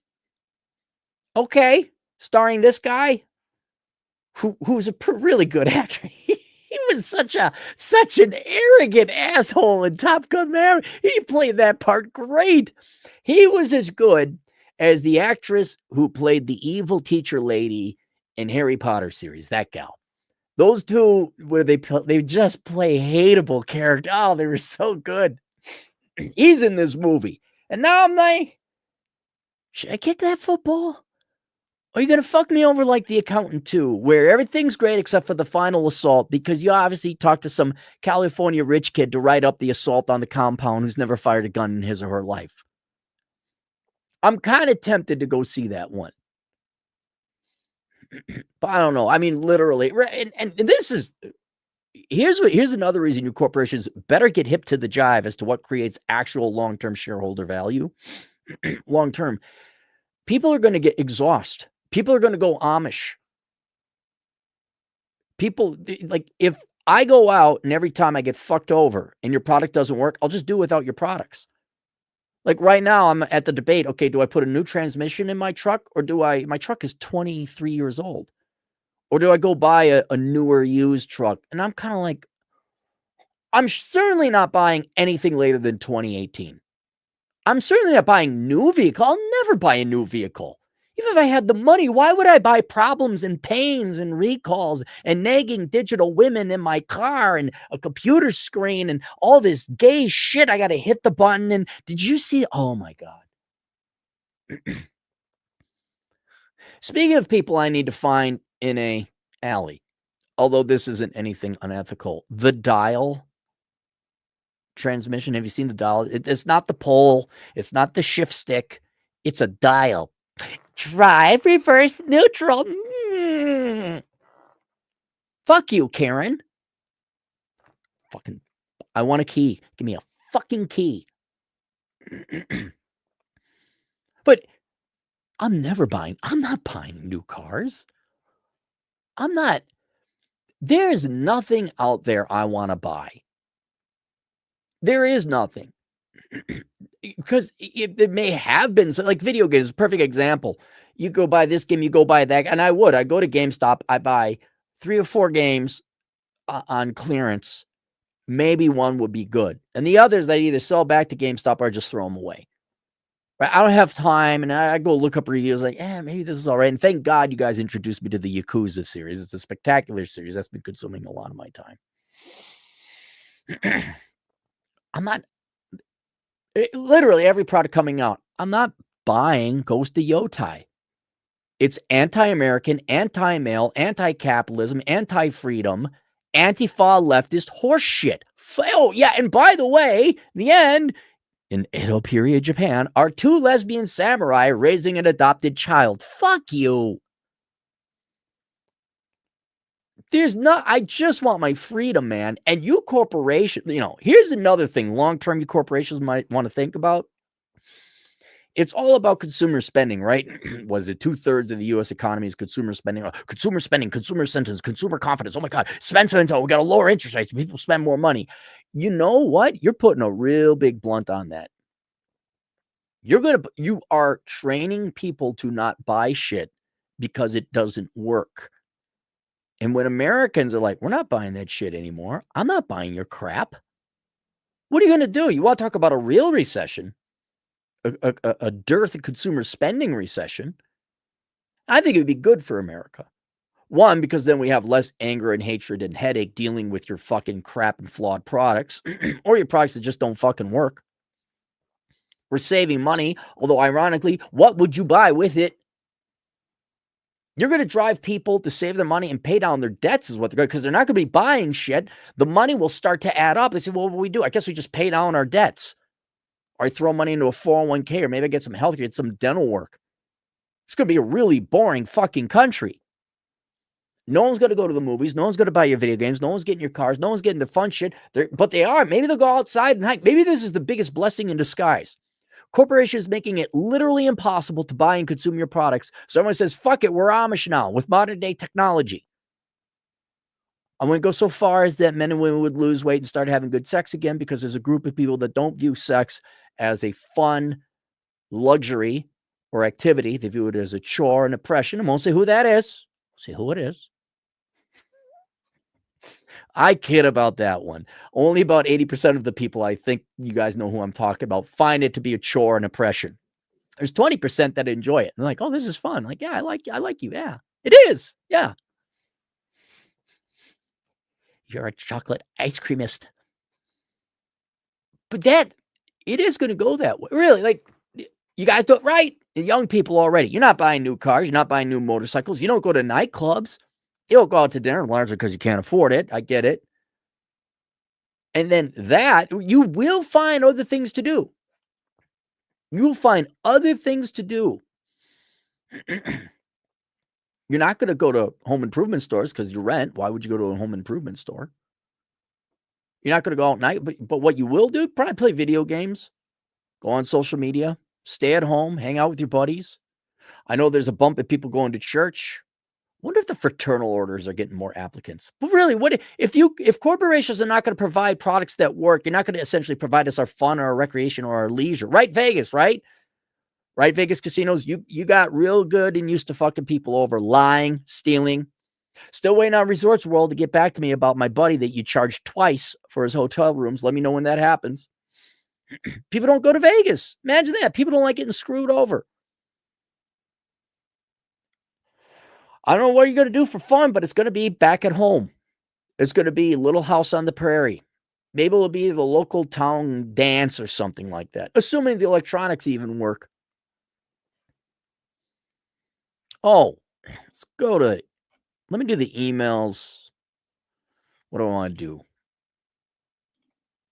Let's do the super chats here first. Then I'll go through emails. And then that way, because I got to clean up my email. Link below is this book, Zero World Problems. It's not exclusively on how to become a minimalist. It's not that, but it talks about things that are largely not financial to increase your standard of living. That's why it's like new standards of living in the post-materialist economy. And a lot of this, dude, there's no reason to like go to movies or shit. There really isn't. Just work on your own house, work on your own. So you can take a look at that. It's available on paperback, Kindle, and audio. And then what else? Oh, my Amazon affiliate link. Go to assholeconsulting.com/Amazon.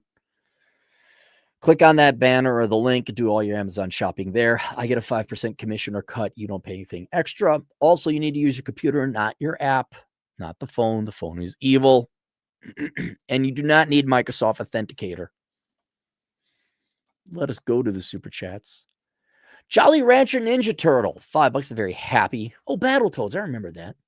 Cap, recently you recommended Progressive Insurance. They didn't pay up when a car hauler came into my lane on Interstate 10. Fuck that company. Okay, then Progressive didn't pay. All right, Progressive is out. I mean, it was 20 years ago I had Progressive, so things may have changed. Hey, Tamar Sneer, how you doing, sweetheart?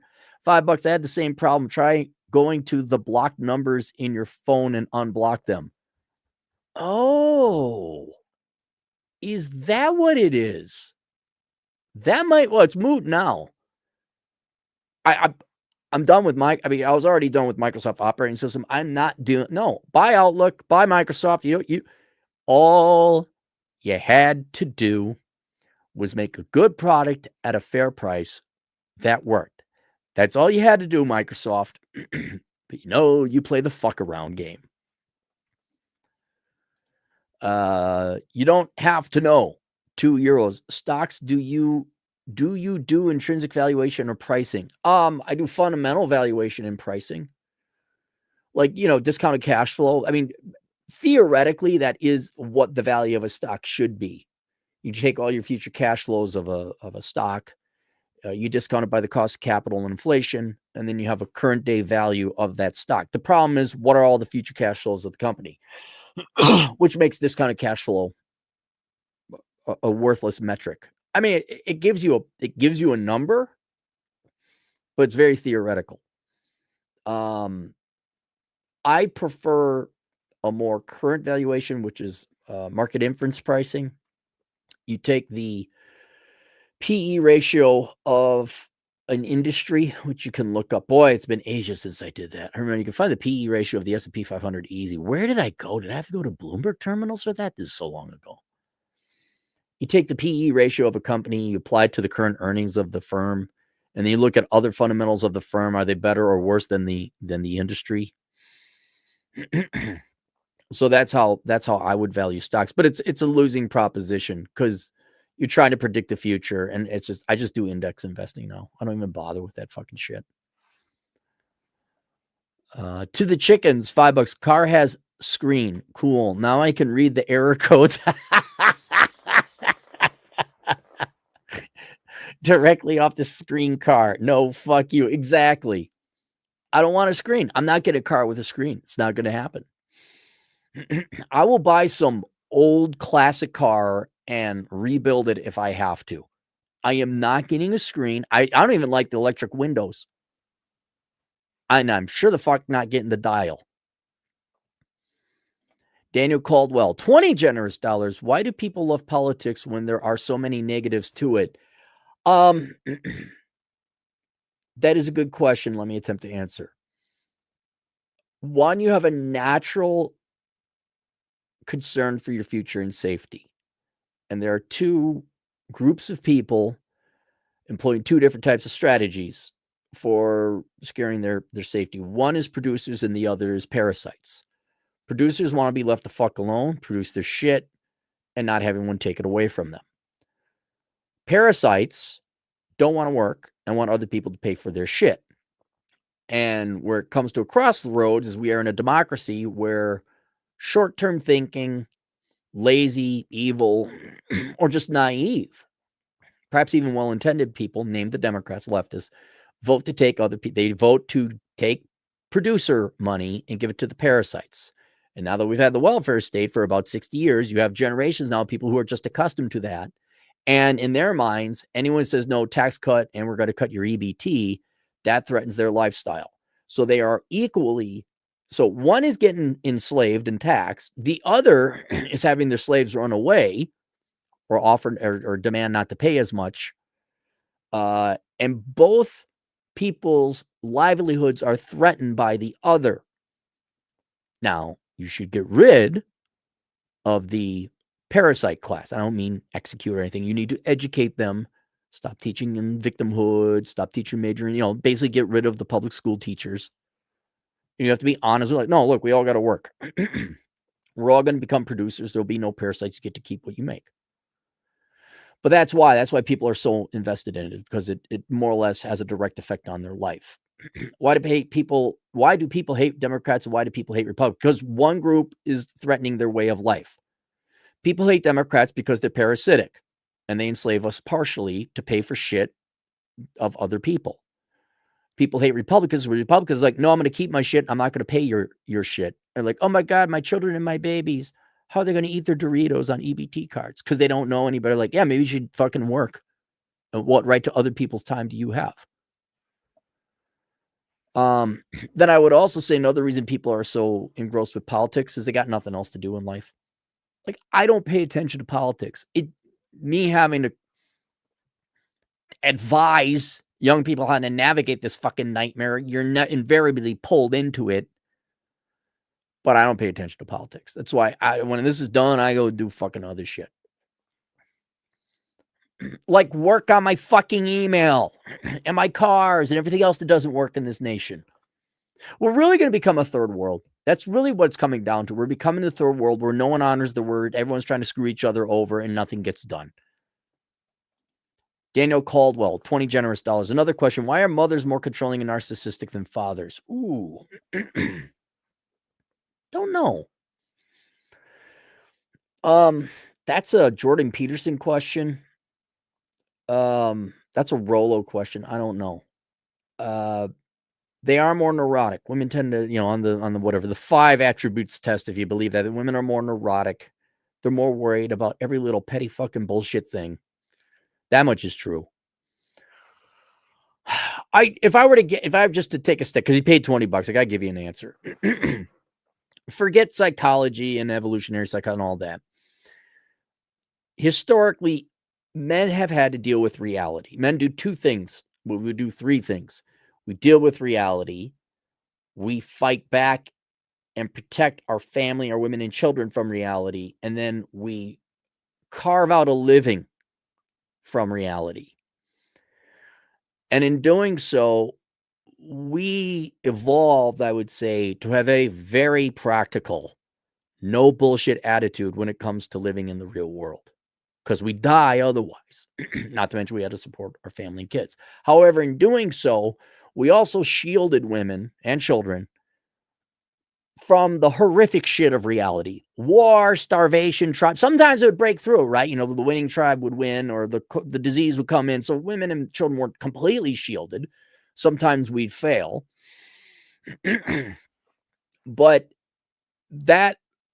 having that luxury of not having to stave off, fight, tame, and carve a living out of reality allowed women to be concerned and worried about pettier things.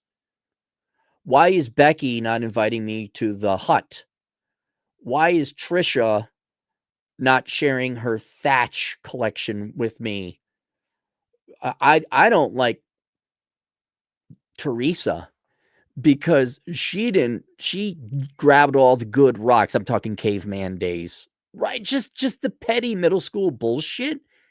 And wouldn't that be narcissism and control? I got to control this. I got to control. And guys like, oh shit, we got to look out.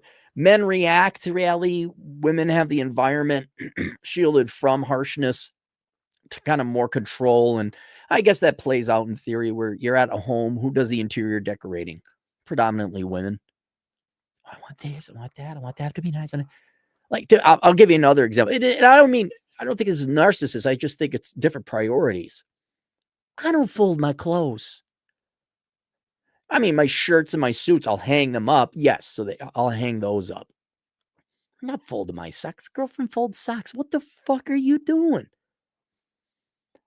Now, she's an accountant. Know who else folds their socks? Chad, because he's an accountant. These people they got accountant brains. Waste of fucking time. They want to fold socks, hills that are not worth dying on. Fine. She folds my clothes. And I'm like, what the fuck? Okay, fine. Look at this shirt that I'm going to pull out and wrinkle anyway. Socks. The socks. What the fuck are you doing folding socks? Put them in bowls. What the fuck is wrong with you people? Making your bed. What the fuck is wrong with you people? No, you don't. No. In addition to producers of parasites, there are two groups of people in the world. There are people who are right and people who are wrong. And the people who are wrong are people who fold their socks and make their bed. You're just wrong. You're just wrong. And that's what's great about this country is you can be wrong. And it's all right. It provides us right people entertainment. Oh, look at the people over there thinking you should be making your bed.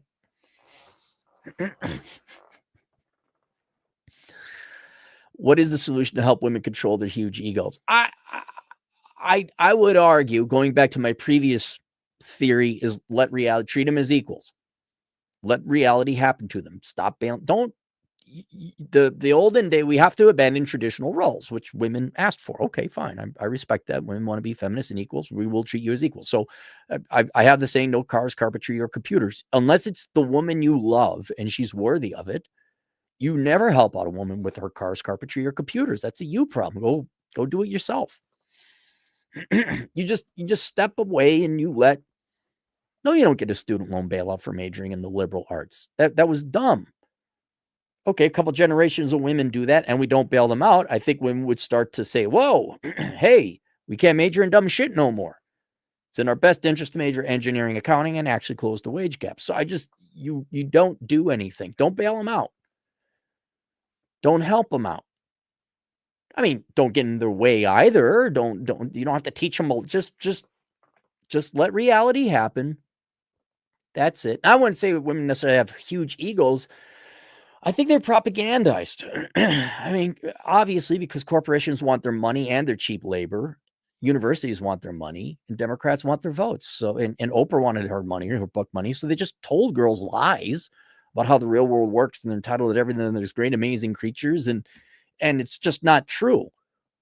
I mean, you're not bad people either. And some people are amazing, male or female, doesn't matter. But just because a group of institutions and entrepreneurs and corporations and politicians want your vote and lie, or your cheap labor or your tuition money, and they lie to you, I don't necessarily think that means they have huge egos. I think they're just, look, if you were given the treatment women were the past, say, I don't know, 30, 40 years, wouldn't you think you're the most amazing thing ever?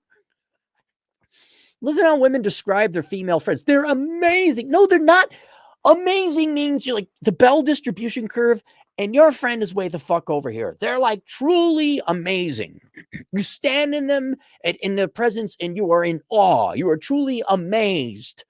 You're not saying anything because your brain is trying to take in this phenomenon of this amazing person in front of you. It's like, no, she's just an average person. I got my college degree in sociology and I have honors. I'm so amazed. No, you're very average. You're not a bad person. You're just truly average. Gerald Binnicker. $2. Too tired to care for politics. Just want to do math and girls. Oh, interesting. Math is a hobby. Interesting. Yeah, I just want to hike. Ride my motorcycle, play my play Yakuza. That's all I want to do. I should be able to do it. I shouldn't have to be a slave to fucking IT problems. Ass bucket, $5. Do you have a phone number with us? Do you have an email with us? Do you have the rewards? Oh yeah, exactly. Do you have the app? Do you have your blood type with us? No. It's maddening. And it's that they just want to hang on to you a little bit. Was there anything else? Well, if you could fill out this survey, fuck off. What? Why are we filling out surveys? You don't change anything. Nothing gets better. Why are you corporations even doing surveys? Knock that shit off. Can we agree? Save your money, save your time. You're not going to do what's in the surveys. YouTube is annoying me now. No live, no. Exactly. They're always fucking with it, right? You remember like 2 months ago, everyone's traffic dropped off a cliff. It's just, thankfully, YouTube, you don't have to, I mean, a lot of you rely on the income. Obviously, I have income that comes from YouTube. I just a minimalist, so it's not that I need all the income. It's nice to have, obviously, of course. But if it went away, I'm like, I can do something else. But I don't worry about that. I was like, dude, you guys do whatever you want, man. You're YouTube. You're gonna do you. Sometimes it's cool, they start allowing cursing and swearing again. Sometimes it's not. Sometimes it's fucking scary. Like they nuked Thinking Apes channel. It was AI. It was all AI, and they reinstated it. You want to employ AI? Hey, YouTube, you want to have Gemini show us that George Washington was black? Go ahead. I'm gonna go hiking, man. You guys figure out your shit. I don't have time for it. Plop, 1,000 yen? Is that yen? De-inshitification funds. Thank you very much, Plop. Ass bucket, $5. Parents have to replace a 10-year-old Samsung washer because all because of a faulty motherboard because it has 26 different cycles. Old, over-engineered trash. Yes, never get Samsung. I guess it would be my brother-in-law. Him and his wife got new Samsung appliances with their new house. I think it lasted 18 months, and it just went on the fritz. You do not buy Samsung appliances. They are garbage. Mazitzal, $5. Dr. Gonzo, as your attorney, I advise you to rent a very fast car with no top. Is that from a movie? Generation Apollo, $5. Corpos, make innovative products? Nah, just make them subscription-based so we can... Oh, yeah, that's another thing. So we can turn them off remotely if you offend leftist idiots. Yeah, that's it. That getting into people's private lives and be able to turn it off. No, not doing it. Not doing it. Ass bucket, $2. Had a restaurant double charge me. I carry cash now. Good. Colin, $5. An extensive SWOT analysis has uncovered an opportunity in the United Healthcare CEO security detail. Signed, Luigi-ing Wharton, MBA. Oh, you know what would be a good compromise, and this would be legal, is if we did some protests. I hate protesting. It's largely a waste of time. But if you went to Harley Davidson's headquarters and protested, say, make motorcycles affordable again. Or you went to Ford and say, hire American engineers, stop Karenifying your vehicles. That might work. I guess you could do something similar on the, I guess at the end of the day, though, they wouldn't pay attention to that. You need something that pierces that echo chamber they all live in. And I'm not joking, kind of how the United States government is managed. Like, you need to have a honeypot trap where you get the CEO flirting and having sexual innuendo with, or an affair with a plant. And they say, here's what you're going to do, GM CEO. You're going to bring back all your American engineers. You're going to have training programs. And you're going to make an entry-level quality car. That's what you're going to do. Bankruptcy would just be another thing to do. And we might have to go through 10 years or 20 years of we're using old, reliable vehicles and fixing them up. We're going to have to become Cuba. I think another thing that I looked at health insurance. I'm like, oh, I'm not paying that. That is so overpriced. I will save my money and pay cash for whatever medical crisis I have. I am not paying you $2,000 a month for a catastrophic health insurance plan. I'll put all my assets into a trust. I'll have one dedicated fund that is for a healthcare fund to pay cash for it. And then if whatever accident or whatever I need, resurgery or whatever, fine, there's your money. I am not paying you $2,000 fucking dollars a month for you to American Family Insurance or inshitification insurance, as somebody called it, to deny me my claim and keep all my money. Fuck you. Drew, $2. What's your opinion on taking a year off from work? I would do it. Absolutely. Do it. If you could afford it, do it. If you could afford it for physical and mental health, yeah, do it. Yeah. I didn't live my life until I told my bank, my employer, when I was 30 to fuck off, hopped a train out to Montana and hiked in Glacier. That was the first step to the life I have now. I mean, literally giving a proverbial finger to Minnesota, all the people in there, all the boomers, all the corporations, and just a big old fuck you. Hopped the train, made it out to Glacier. And that was the, if there was going to be a movie of Cappy, that would be chapter 2, the beginning of chapter 2. Fuck it. We're out of here.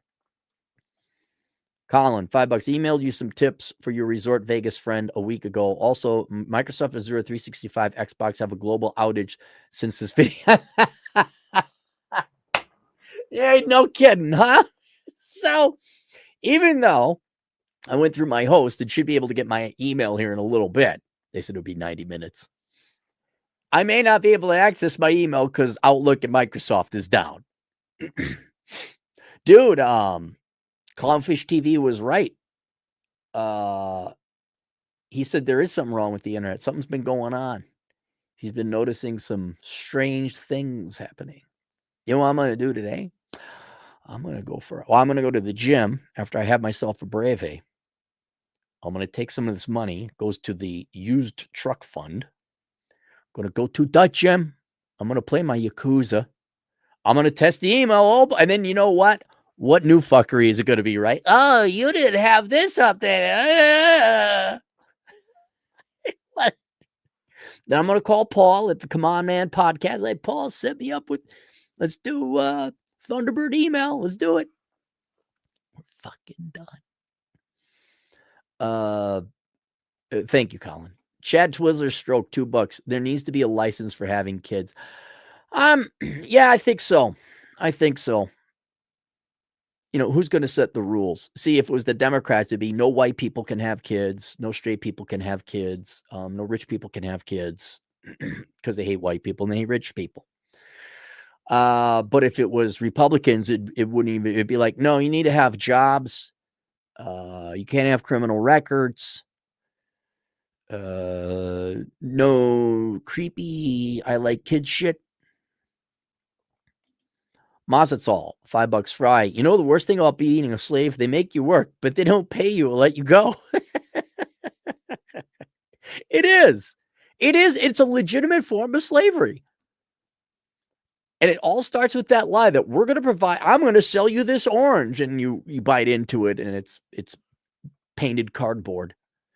Chad Twizzler, stroke, $5. Cappy, what are your top 3 poker games? Mine's 7-card stud, in between, and guts.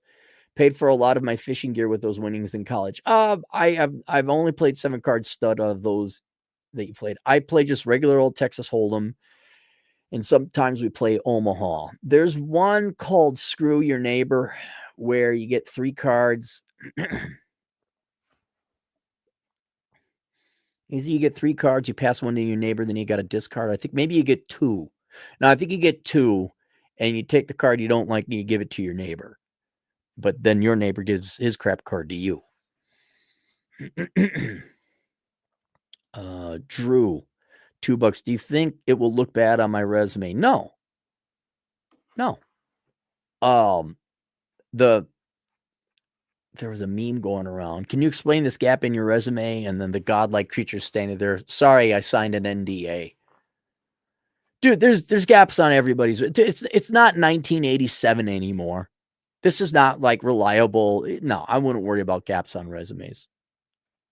Don't let your career impair your ability to live your life. Please don't. Take the year off. Go do your thing. All right. Let's go to the emails here so I can clean this up. Oh my God. Here's another thing. Like, I've had my Cappy Cap Yahoo account for so long. It is filled with all this fucking bullshit. All these accounts I have, like with whatever, the gas company, it sends me updates all the fucking time. Like, I can't put you in spam because what if there's an actual problem?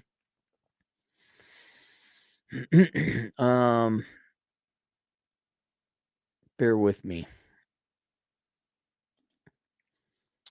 This is from Shannon, and she writes, "Hello, Aaron. I finished your book last night. I had some good. This is about Curse of the High IQ. I had some good laughs amidst the appreciation for your blunt words.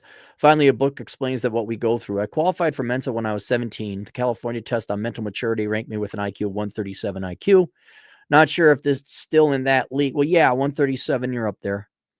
My childhood was terrible, made worse by many household moves. Here's a link to one of my Globe and Mail op-eds. I live in Vancouver Island. I don't want to mention specifically where because I don't want people to identify you. I'm a freelance journalist. I don't think you mentioned that as a career option for those of us with unrelenting curiosity. Your discussion about dumb people and their profligate breeding really resonates, as well as the fact that those who work hard and save don't want their tax dollars to go to people who make stupid choices. Well, you're going to have to get out of Canada and then expect to be rescued by the government. You can bet it's worse in Canada than the United States. It's always good when my perspectives were confirmed via your honest, brazen, and intelligent views. One area. What time is it? What time am I on? I'm on $1.46. Let me add this. $1.46. 146. Okay. And then that way I say, oh yeah, I read your email, and then they know when. One area where you could have explored is driving. You got to think so much of road rage. Bad road habits are driven by stupid people. Yeah, I'm a motorcyclist who don't anticipate traffic or road conditions. If you're ever in the Pacific Northwest, consider a drive to Victoria or Souk. Best wishes, Shannon. Well, I might just do that. Thank you very much. Let me respond. I read your letter on my podcast. It's the Clary podcast. Luigi-ing Corporations episode. There. All right. Now we can delete that email. This is from Scott. Scott's right. Title, subject, nothing but praise for your latest book, which is this one here, Zero World Problems. I mean it. This email will be nothing less but praise about Zero World Problems. I've read and enjoyed The Decline, The Menu, Reconnaissance Man, Curse of the High IQ, World Without Men, Book of Numbers. Most of these I read traveling across the West, van lifestyle after my divorce. Nice. But despite all of them being fantastically instructive and laser precision useful, I must tell you, Zero World Problems is by far your best. Interesting. I've had most people say Curse of the High IQ is. But this one's, people really like. It's not my most popular book, but people do like it. Not only was it the most useful at this point in my journey, but I full on belly laughed out loud like a school kid several times. Not easily done these days. The story of the epic kisses, insides kissed by God shit. Insides kissed by God. Oh, that was when I was talking about Rumpelmintz. Shit, rolling on the floor. The descriptions of how and why people waste your time, so good. The 6-hour walk through suburbia after imbibing in a biffy. Yeah, if you want, if you guys want to see that excerpt, just go search Aaron Clary drinking Rumpelmintz in a biffy. The systematic explanations of Scottsdale and Castle Rock grown-up middle school chef's kiss. I could go on, but you get the point. I'm more than 50% through your standards in my own life and couldn't agree more. I'll have to put an image of your mug flipping the bird on one of those pages of my home instruction manual just as a tribute. Thanks for the book. No problem. Thank you, Scott. Like now I got to let him know when are we, what is it? We're up to $1.48. Let me respond to him. Hi, Scott. I read your letter on my podcast titled Luigi-ing Corporations at the 1 hour, 48 minute mark. Now I'm wondering if I told Shannon it was at the 146. Oh,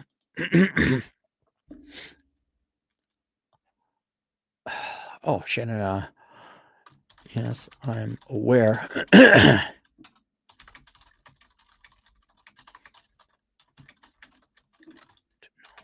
It starts at the 1 hour 46 mark, though I am still recording live right now. Look how the customer service. Okay.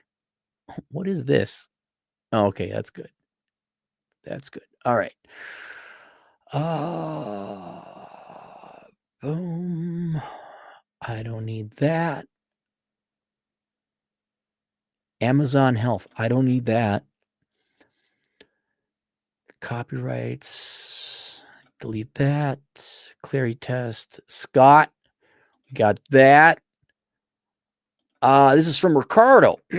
Different opinion on Trader Joe's. I went from hating Trader Joe's because I went to a Minnesota Trader Joe's. And then I went to a Vegas Trader Joe's, and I realized it was not Trader Joe's that was bad. It's the people that shop at Trader Joe's that makes it good or bad.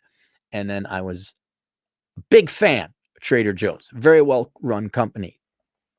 Ricardo disagrees. Ricardo writes, Cappy, I fucking hate Trader Joe's. I worked there briefly and I can't stand it. The smell of the crowded aisles full of boomers, the background music, classic rock from the 70s and 80s. The only good thing they have is snacks. Their produce is always about to expire. And the cashiers are required by their employers to make small talk with you at checkout. I just want to pay for my groceries and go in and out. So, my question to you would be the same. Would it, if the employees determine whether or not a Trader Joe, and I'm sorry, if the customers determine whether or not a Trader Joe's is good, is it the location then as well? Like when I go to the Trader Joe's I go to in Vegas, there's no boomers there. I mean, there is, but it's not. It's mostly younger, good-looking people. They smell though like patchouli. That is true. That is true.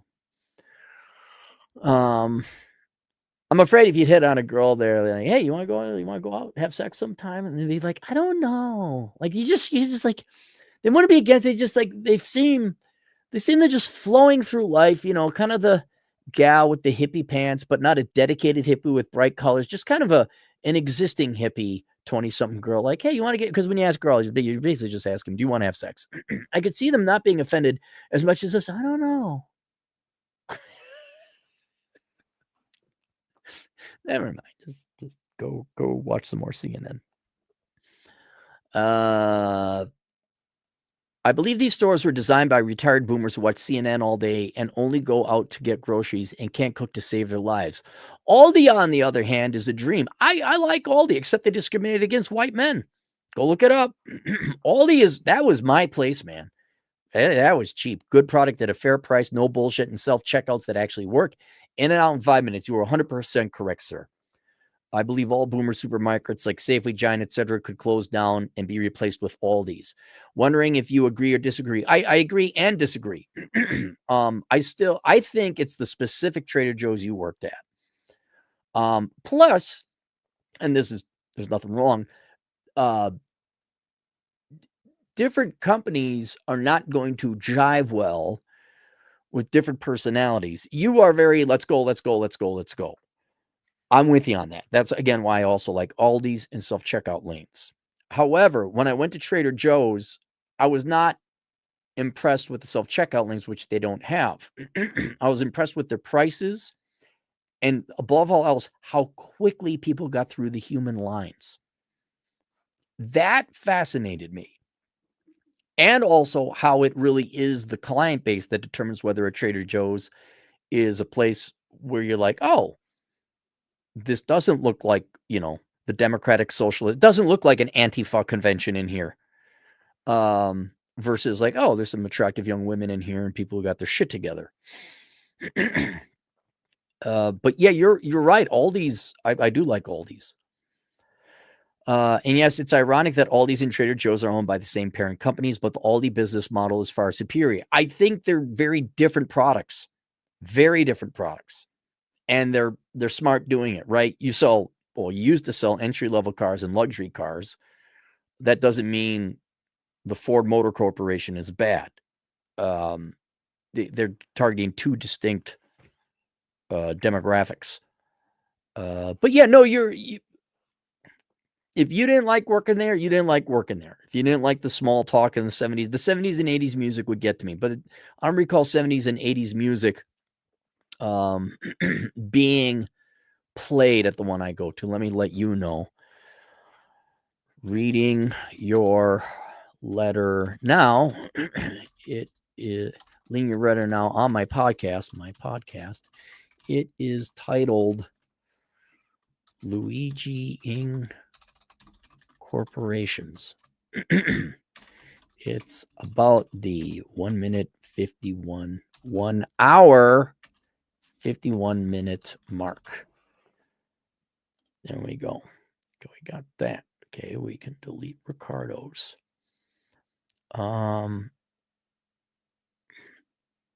This guy never got back to me, so I can delete that request.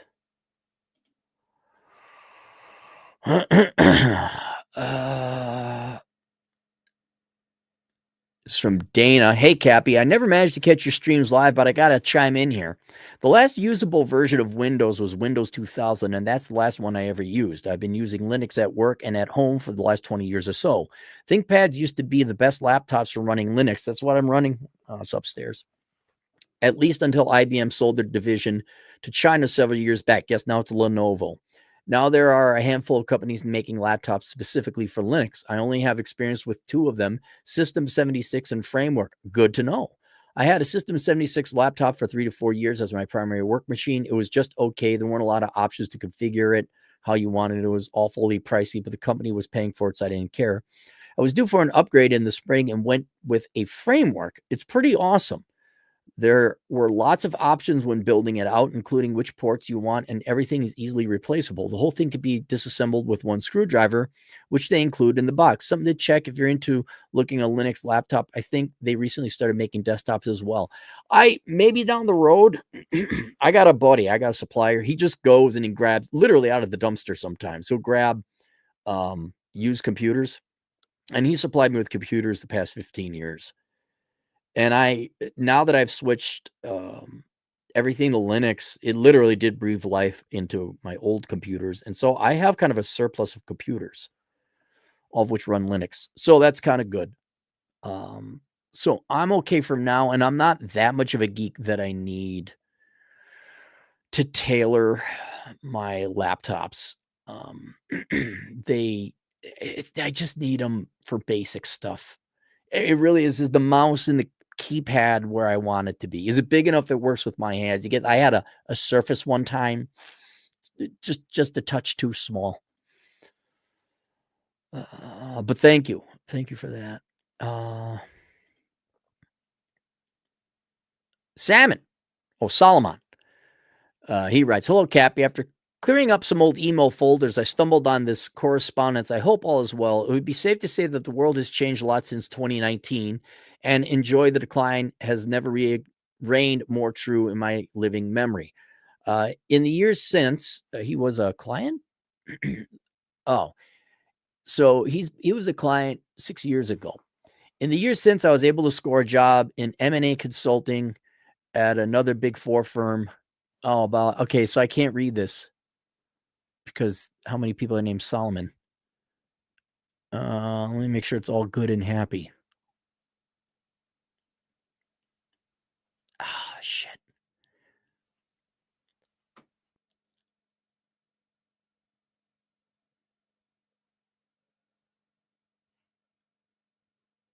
A lot of projects.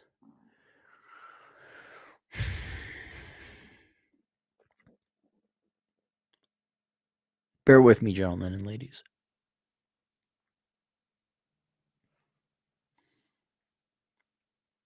Oh, okay, I can't read this. In the years since, I was able to score a job in M&A consulting at a Big Four firm for several years after I graduated, and it was not very fulfilling as I was hired after interest rates began to rise and large cap deals began to precipitously decline. A lot of projects available were centered around sales enablement or HR reorgs, neither of which I signed up for. I then spent time on the bench with constant anxiety about my utilization. Oh, yeah, when you go to school and you bust your ass off and then you go for a big form at a big time division and you just sit there and they don't do About a year ago, I left the company and went on a cross-country road trip and finally visited the Badlands, among several other stops between California and New York. It was an unbelievable experience. Yeah, the West is the best, except California. That's just cancer. Herpes AIDS with cancer. That culminated to my decision to join the military, and I haven't been this happy since leaving college. I'm in school again and being paid a nice non-taxable amount of income here in place. I will soon be reporting to my station early this year to manage things and do my stuff. The medical, housing, real estate benefits on top of the dignification of serving all make this more than worth it. I hope the years have treated you better than myself since 2020. They have. They have. But thank you. I'm glad that things worked out and that you're living a happier and better life. Reading this now on my podcast titled Luigi-ing Corporations. Glad to hear you're doing well. At about this is how it works, 2-hour mark.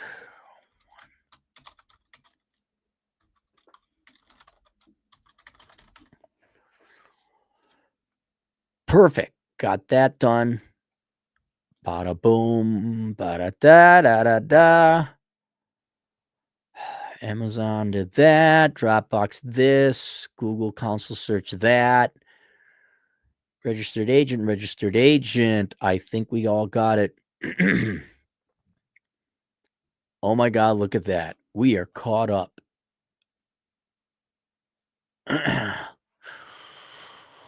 Perfect. Do we have any more super chats left? Double the bill, opinion, taking time off, Chad, Mazatzal. I gotta scroll down here. Do you think, okay, Uber Noob, Cappy, IT guy here. You could change your MX record for your host to route new emails to a different provider, e.g. Proton. Won't get old stuff. Yes, my other IT buddy mentioned that MX record. I think Paul should be able to handle that. We'll find out. We will find out. Uber Noob, $5. Another tip, you got to either change every MFA account with the old phone and swap it to the new phone, or use the Google Authenticator app, or we don't have an authenticator. And I just say, text my phone number. That's it. Or send me another email at a different email address. I will never use any authenticator app ever again. Never. It is not happening. It is not happening. That would be a deal breaker if they said, "Nope, you have to. There's no more texting your phone number or sending an email." Well, then I guess I don't have email. And Cappy goes and gets his hut in Croatia. All right, that's it. Zero world problems. New standards of living in the post-materialist economy. Go get it. Corporations, I hope to see you in a metaphorical dark alley. I hope you keep making shit products. I hope people become more Amish. I hope President Cappy has a closed meeting with all the corporate executive leaders of America. You never know what's going to come out of that meeting. Some people might be limping or carried out. And for the rest of you, for the love of God, please become a minimalist. If you don't know, I don't have the minimalist course isn't open. Achieving financial excellence is the less money you need, the less money you spend, the less things you need, the less you have to deal with these people. And more now than ever before, you really just need freedom. That's all there is freedom. Freedom from your employer, freedom from having to buy shit that needs repairing. Just have your free time. That's all that's left is your free time. And you do that by not spending money. I'll see you guys later, Toodles.